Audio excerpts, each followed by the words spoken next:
morning. We've got Trey Hunner here, and he's going to talk to us about readability. Thank you, Trey. Thanks, Jim.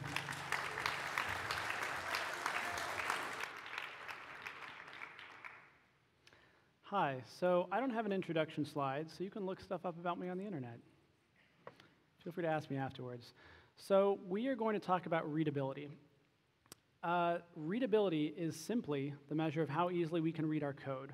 We're talking about code here. This is a definition about text from Wikipedia. It's the same deal. So we are all here because we care about readability, or because you stayed in this room from the last talk. For those of you who care about readability, why do we care about readability? What makes readability important? Every time you fix a bug, change some functionality, or add a feature to your code, you probably need to read your code. So you probably read more code more often than you write it. Also, code doesn't always completely stagnate. You do sometimes need to change code. To change code, you need to read that code. Readability is a prerequisite for maintainability. You can't maintain code unless you can read it. Also, not all teams are immortal. You do sometimes need to hire new developers. When you hire new developers, you need to onboard those new developers. It is a lot easier to onboard a new team member if they can read your code. Before we get started, let's make it clear what we are not talking about. We are not going to talk about how easy it is to write code. We are also not going to talk about how easy it is for a computer to read your code or a computer to run your code. During this talk, we are assuming that code is primarily meant for human consumption. We are specifically talking about how easy it is for humans to read your code. Let's talk about how you structure your code. This basically boils down to where you put your line breaks. We are also going to talk about, during this talk, naming unnamed things and naming things descriptively. And finally, we're going to reconsider some of the programming idioms that we use every day. We'll be looking at a lot of small code examples. I'm going to tweet out the slides after this talk, so don't worry about missing any code that you don't understand. Let's talk about the structure of our code first. In the modern age, line length is no longer a technical limitation. Screens are really wide. Line length nowadays is about readability. Long lines are simply hard to read. Line length is a little flawed, though. Line length only approximately correlates with readability. When discussing line length, remember that short lines are not the end goal. Readability is. So when inserting line breaks, make sure that you're focusing on readability, not on line lengths. Let's take a look at an example. This code has a line length under 60 characters. As you read this code, you're probably trying to figure out what it does. You're not going to figure out what it does until you've discovered the structure of this code. That first line there, it is a generator expression that has 2 for loops inside it. That second line is a generator expression that has an if statement inside it and a single for loop. This code is hard to read because the line breaks were inserted completely arbitrarily. The author of this code was focusing on line length and not on readability. Is this code more readable? Yeah. This is the same code as before, but the line breaks have been moved around to split up the code into logical parts. These line breaks are not inserted arbitrarily, they were inserted with purpose. The purpose of improving readability. Let's talk about regular expressions. This function returns true if the string it is given is a valid universally unique identifier, a UUID. UUIDs consist of a bunch of hexadecimal digits with dashes in between them. This function uses a regular expression. It's split over 2 lines of code here. It could have been 1 line of code. It's difficult to read because regular expressions are information dense. Regular expressions are code.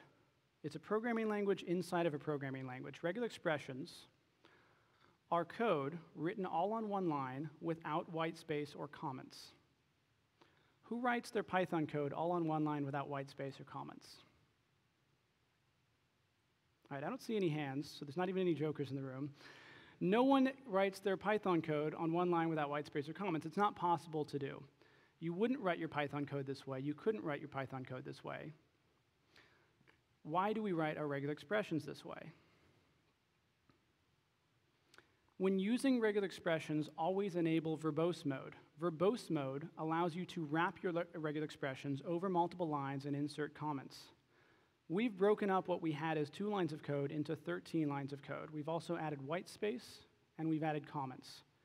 Those extra line breaks are the biggest help here, though. When using regular expressions, always turn on verbose mode. Let's look at another example.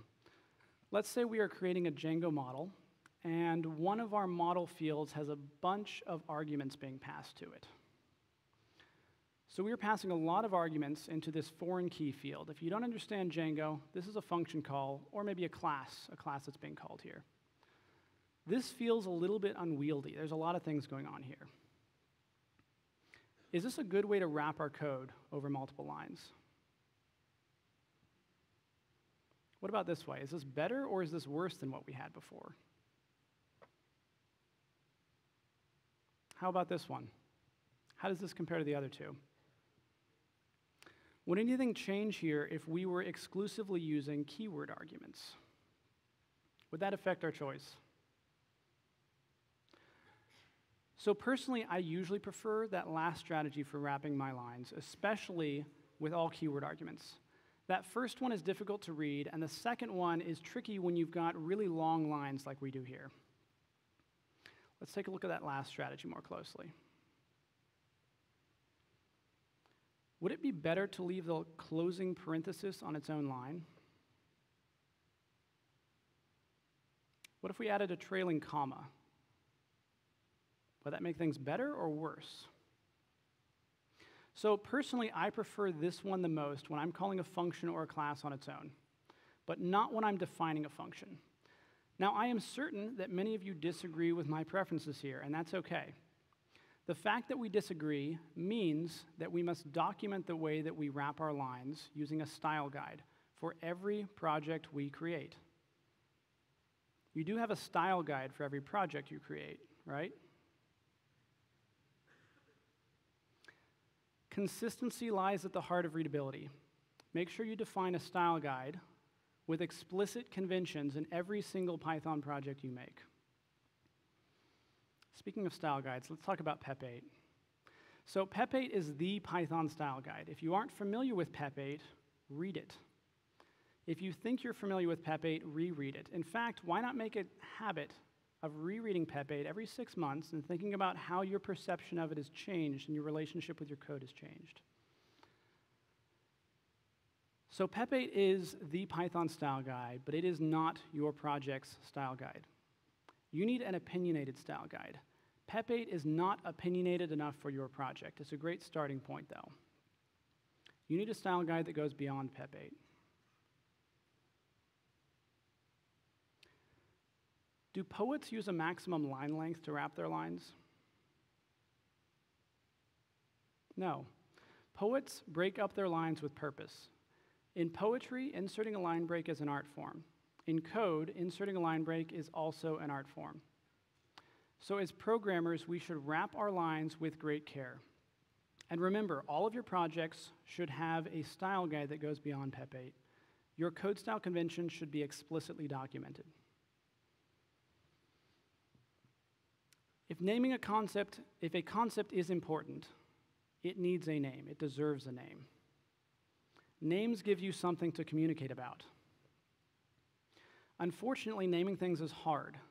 Naming a thing requires describing that thing, and describing things isn't always easy. Not only that, once you've described a thing, you need to shorten that name or shorten that description into a name, and that's not always easy either. If you can't think of a good short name, use a long and descriptive one. That's a lot better than a subpar name. Plus, you can always shorten a long name tomorrow. So when naming things, worry about accuracy of your variable names and not the length of them. Let's take a look at a couple code examples with poor variable names. I bet you do not know what SC stands for in this code. You might know if you had more context, but if you're new to this code, you'll search around for a while until you may finally discover that SC stands for state capitals. Don't use two-letter variable names in Python. Use descriptive names. Speaking of descriptive names, what does this variable I here represent? Is it a two-tuple? Is I sub 0 capitals, or is it states, or is it something else completely? Whenever you see an index access like that sub 0 there, those brackets with a number in it, this should be a red flag. Index accesses can usually be replaced by variables. To do this, we can use tuple unpacking. You can probably tell now that S means state and C means capital. So avoid using arbitrary indexes. And when possible, use tuple unpacking instead. It's often a lot more explicit to use tuple unpacking rather than having these arbitrary indexes in your code. Now, while you did probably guess that S and C here mean state and capital, there's no reason not to use real words for these variables. Name every variable with care. Optimize for maximum accuracy and completeness, not for short variable names. Let's take a look at an example of code that could use some more variable names. This code returns a list of all anagrams of this word variable here. All anagrams of this word variable that are specifically in the candidates list that comes into this function. This isn't bad code, but it's also not the most descriptive code. That if statement in particular is pretty long. What if we abstracted that logic out into its own function? So we have an isAnagram function we're calling now. I think that makes things a lot more obvious. We are checking whether two words are in fact anagrams. We've broken the problem down and described the process that we're using, and at the same time, we've hidden away the details of our actual algorithm in that function. Let's take a look at that isAnagram function. So this is pretty much exactly what our if statement had in it before. It could still use some work here, though. Word1.upper appears twice, and so does word2.upper. So we have a little bit of code duplication going on. Let's fix that. So I think that's a lot better. I find the conditional expression on that last line a little easier to read at this point. I think there's still room for improvement, though. So one strategy I like to use to test code clarity is to read my code aloud, to test how descriptive it is. So here we are sorting our words, checking whether the sorted versions are equal, and then checking whether the unsorted versions are not equal. That description is not very helpful. That's not how we describe asking or checking if two words are anagrams in English. Let's write a comment that describes our intent a little bit better. So we've added two comments here. If we ignore the code and just read the comments, we'll see that we're verifying that the words have the same letters and whether they are different words. Whenever you find yourself adding a comment to your code, that might be a hint that you need to make another variable name. Remember that comments describe things, and variables make that description into code. So let's turn those comments into some descriptive variable names. So we've turned those two conditional statements into two new variables that describe what they do. That last line says that we are checking whether these words have the same letters but are different words. That's exactly what our comments said before this. These new variables are different letters and have same words, made the logic of our function a little bit more explicit. This code is more clear and more readable because we are conveying the intent of our algorithm and not just the details. So we ended up adding, I think, 4 extra lines of code here. But we broke down our process a bit. So our code is a little bit easier to understand at a glance, especially for a new programmer, especially to someone who's new to this block of code. Now, you may think this is a silly example. I mean, what we started with was not really that complicated. But even if you decide to revert some or all of these changes, this was still a worthwhile mental exercise. The exercise of refactoring your code to make it more self-documenting and more readable can really reframe the way you think about your own code. Let's take a look at a complex Django model method.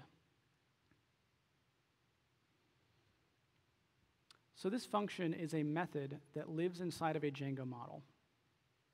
There's a lot going on in this method. Instead of reading all this code, I want you to unfocus your eyes and look at the structure. Let me help you out. There. So now we can talk about this code without you getting distracted and reading it as I'm speaking. The first thing you'll notice is that this code is broken up into 3 sections. This code was broken up into 3 sections because each of those sections performs a different task. Let's add some comments to these sections to see what they do. In my opinion, adding those comments improve the readability of this code, not just because the code is blurred out. We can understand very quickly what each section is actually doing here by simply reading the comment.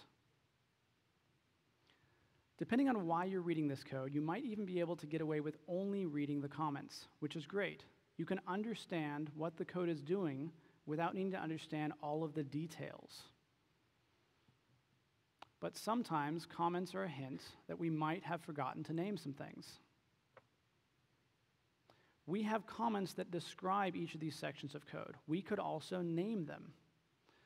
Let's turn these comments into variable names by putting each of these blocks of code into its own method. So we've named each of these 3 sections of code by making 3 separate functions. These functions are methods that live next to our original code. They're helper functions of sorts. We left the comments in as documentation strings because it never hurts to add extra clarity through documentation. So now that we've made 3 separate methods for each of these sections of code, we need to call these in our original method. Now, I don't know about you, but I find this a lot easier to digest than the 3 completely undocumented blocks of code that we had before. We've named the 3 actions that we're doing. And most of the time, you probably don't have to worry about the details of each of these 3 actions. These variable names are good enough. So let's do a brief recap. Read your code aloud to ensure that you're describing the intent of your algorithm in detail. Remember that comments are great for describing things, but sometimes a comment is just the first step toward a better variable name or toward a missing variable name. Make sure you give a name to everything you can, and in general, strive for descriptive and self-documenting code. Let's talk about some of the code constructs that we use. There's usually multiple ways to write the same code, but there's often multiple tools that we could use to write that code. So when given the opportunity, in general, I prefer to use specific purpose tools over general purpose tools, as long as they are easy to understand or easier to understand. Specific problems call for specific solutions. Let's take a look at some exception handling code. Here we are opening a database connection. We are reading from that database connection, and then we are closing that database connection. We need to make sure that we close our database connection even if an exception occurs, so we're using a try finally block here. Whenever you have a section of code that's wrapped in a try finally or has some kind of cleanup step, I want you to think about using a context manager instead. It's not that hard to make your own context managers. To do so, you need to make a dunder enter method and a dunder exit method. Oh, and for those who don't know what dunder stands for, it stands for double underscore, because there are 2 underscores before the method name, 2 underscores after that name. Let's take a look at how we can use this context manager we've made here to refactor that code. So this is somewhat simpler than that try finally statement that we were using before. As a reader of this code, we don't have to worry about whether we're closing the database connection after we open it. That's pretty nice. But we don't always have to write our own context managers like we just did. The standard library has a closing context manager. It does pretty much the same thing as what we were doing. So whenever you need a cleanup step, think about using a context manager. and you can probably find one that fits your use case in the standard library or a third-party library. You rarely have to write your own. Let's talk about for loops. This code loops over something. You can tell that even though it's blurred out. This code actually does a little bit more than that, though. Specifically, the purpose of this code is to loop over something, check a condition, and create a new list from items that pass that condition. We're using a list append, an if statement, and a for loop to accomplish this task. There's a better way to write this code. Here we are accomplishing the same task as before, but instead of using a for loop, an if statement, and an append call, we're using a list comprehension. This code is shorter, but it does contain less unnecessary information for our brains to process. Actually, it isn't shorter. It's one line longer, I think, than what we had. So when we glance at this code, we don't think looping. That's the important part here. Looping is not what we're thinking about. We think we are transforming one list into another list. That's a better description of what our code actually does. When you have a specific problem, use a specific tool. Let's say we're creating a class to represent items in a shopping cart. This shopping cart class is a wrapper around a dictionary. Now, the code is not included in this class. You can guess what the code is from the documentation strings. I had to fit it on a slide. Notice that this class here implements a lot of methods that really just access that dictionary that we are using under the hood in a fancy way. These methods check for containment, they add things, they remove things, they ask questions about the status of our shopping cart, how many things are in it, whether or not it's empty. These methods should seem a little bit familiar. All of these methods correspond to operations that work automatically on many native Python objects, like dictionaries and lists. When we use custom methods and properties, someone trying to use our class will need to learn those custom methods and properties before they can use it. If we use built-in Python operators instead, the users of our class will not need to worry as much about learning new things because they already probably understand how lists and dictionaries work. In terms of details of how we could do that, how we could make our own list or dictionary-like object, we could use those dunder methods again. We can make the operators under the hood work on our class using dunder methods for operator overloading. So with this change here, our shopping cart will feel a little bit more like a native Python object. We can check for containment, we can set items, delete items, check the length, and check whether our shopping cart is empty. Do not be afraid of reaching for operator overloading when it makes sense. By the way, the standard library has abstract base classes that make this even easier. If you're ever planning to make your own container-like object, a list, a dictionary-like object, or something similar, check the collections library first. Let's talk about functions. This code connects to an IMAP server and reads email. Notice that one of these functions returns a server object, and the other three functions each accept a server object. This should be a hint that something weird is going on. If you ever find yourself repeatedly passing the same data to multiple functions, think about making a class. That is exactly what classes were designed for. Classes bundle together functionality and data.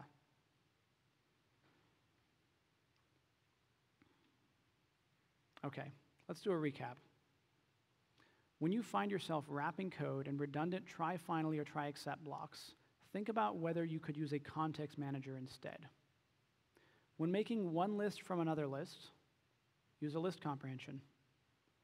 When your object looks like a container and acts like a container, use operator overloading and make it into a container. Don't be afraid of dunder methods. If you have a specific problem, use a specific solution. When you're writing code, stop to pause every once in a while and actively consider the readability of your code. You can use this checklist here as a starting point to make your own reflections on code readability a little bit easier. As you use this checklist on your code, start to build up that code style guide that we talked about earlier, that we all agreed we need to have in our own projects. Remember that every project you make needs a detailed code style guide. The more decisions you can offload to your style guide, the more brain power you'll have to worry about less trivial and more interesting things. This is a link to my style guide. This is not your style guide. You need to make your own style guide. You are welcome to look at mine. You can steal it if you'd like. Make sure that you make one that matches your own code style, though. And finally, here's a list of videos that I recommend watching when you get home. Specifically, that first one, I said you should make classes when you have functionality and data that you want to bundle together. If you do not have functionality and data that you want to bundle together, don't make classes. Please watch all these videos. They're really great. I would like to take questions in the hallway so we can talk a little bit more in person. Thank you.